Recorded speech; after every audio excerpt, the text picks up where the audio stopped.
ஓரொரு காலெம்பெருமான் என்றென்றே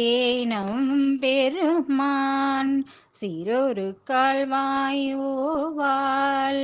சித்தம் களி கூற நீரொரு கால்வோவா நெடுந்தாரை கண் பணிப்ப பரொரு கால் வந்தனையால்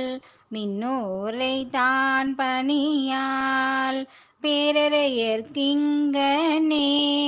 பித்தொருவராமாறும் ஆரொருவர் இவ்வண்ணம் ஆட்கொள்ளும் வித்தகர்தான் வாரொருவ பூன்முலையீர் வாயார நாம் பாடி ஏரொருவ பூம்புனல் பாய்ந்தாலேலோர் எம்பாவாய்.